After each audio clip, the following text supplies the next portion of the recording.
Oke, kali ini kita akan bahas latihan soal biaya yang pernah Bu Erin kasih. Kali ini kita akan ngebahas soalnya. Oke, dari soal pertama, masih ingat ya soalnya kayak gitu kalau kalian tulis di buku tulis.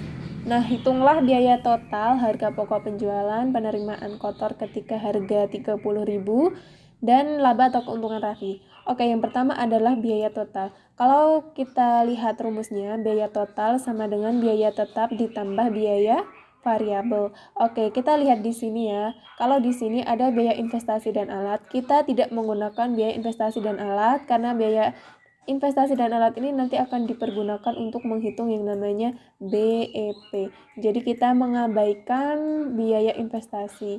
Sehingga kita tinggal menambahkan saja biaya tetapnya 10 juta ditambah biaya variabelnya 15 juta sehingga ketemulah biaya totalnya sebesar 25 juta. Gampang ya? Lanjut HPP. HPP itu adalah harga pokok penjualan di mana rumusnya adalah biaya total dibagi dengan kuantiti. Maka biaya totalnya 25 juta dibagi kuantitas. Kuantitinya berapa? Oh, di sini. Setiap bulannya ia dapat menghasilkan 1000 buah kaleng. Jadi Q-nya sebesar 1000. Maka 25 juta dibagi 1000 sama dengan 25.000. Mudah kan?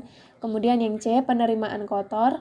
Rumusnya adalah harga dikali kuantitas. Kita masukkan harga yang dijual oleh Raffi 30.000 dikali kuantitasnya 1000, maka ketemulah 30 juta.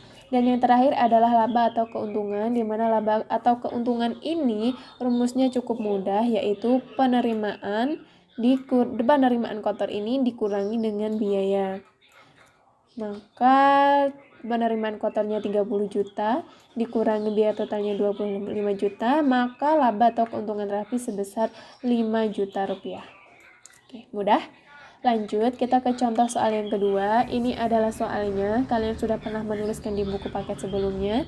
Kita masuk ke biaya total. Ingat ya, biaya total itu adalah biaya tetap ditambah biaya variabel, sehingga biaya investasi dan alat tidak dipergunakan. Jadi kalau di daftar alat di atas, makanya termasuk investasi itu apa sih? Aloe vera, biaya variabel, karena semakin banyak permen yang dibuat maka aloe vera semakin banyak juga. Gula variabel, pewarna variabel, bungkus variabel. Nah, yang termasuk investasi itu di sini ada kompor, jadi kompor tidak kita hitung. Panci dan alat masak juga tidak kita hitung karena dia ada investasi. Kemudian plastik sealer juga tidak kita hitung karena dia adalah biaya investasi.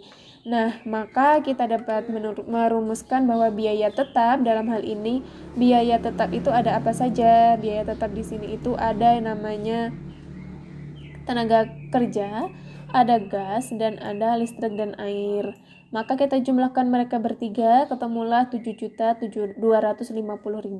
Dan biaya variabelnya, biaya tetap itu adalah biaya yang dapat dipakai berulang-ulang. Jadi tenaga kerjanya itu dikasih gaji 1 bulan sekali, nanti dia akan bekerja setiap hari gitu. Gas juga, gas kita beli 1 kali bisa kita pakai berkali-kali.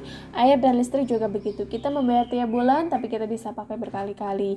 Kemudian biaya variabel itu adalah biaya yang habis pakai, itu misalnya di situ ada aloe vera, ada gula, ada pewarna makanan, dan juga ada bungkus kemasan. Jadi bungkus kemasan itu adalah per unit. Jadi kalau kita semakin banyak memproduksi permen, maka bungkusnya juga semakin banyak pula.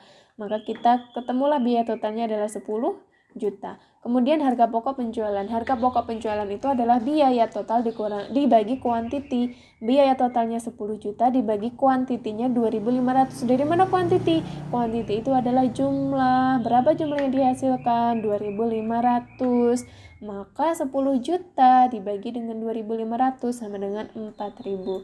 Kemudian penerimaan kotor Rahma ketika menjual 8.000. Penerimaan kotor rumusnya adalah harga dikali kuantitas. Harganya 8.000 dikali kuantitasnya 2.500, maka ketemulah 20.000.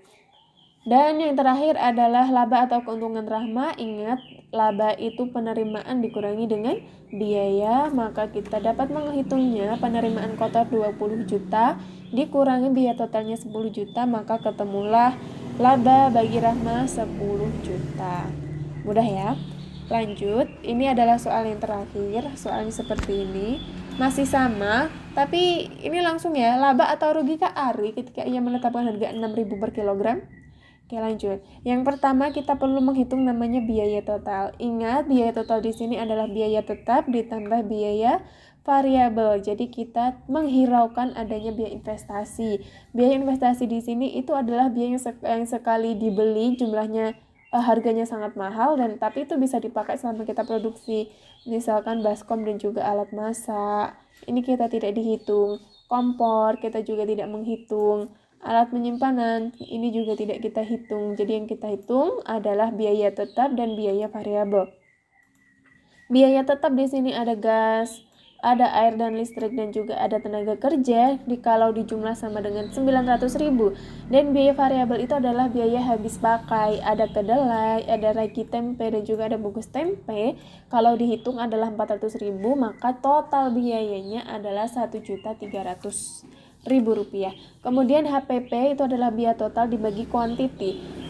Biaya total 1.300.000, kuantitinya 200. Di mana 200? Karena di sini pertanyaannya adalah per kilogram, maka kita harus menghitung dalam bentuk kilogram. Kalau di sini 2 kintal, di mana 1 kintal itu berapa? 1 kintal itu sama dengan 100 kilogram. Kalau 1 ton 1000. Jadi kalau 2 kuintal itu adalah 200 unit, maka 1.300.000 dibagi 200 sama dengan 6.500. Kemudian di situ ada penerimaan kotor, rumusnya adalah harga dikali kuantiti. Harga yang ditetapkan oleh Ari adalah 6.000 per kilogram, dikali kuantitasnya tadi 200, kalau 2 sama dengan 200, tinggal dibagi saja, 6.000 dibagi 200 sama dengan 1.200.000. Kemudian ada laba, laba itu sekali lagi adalah penerimaan kotor dikurangi dengan biaya, maka 1.200.000 dikurangi 1.300.000. Oh, di sini ternyata minus 100.000. Kalau minus itu artinya adalah rugi. Jadi si Ari ini mengalami kerugian sebesar 100.000 rupiah. Mudah bukan?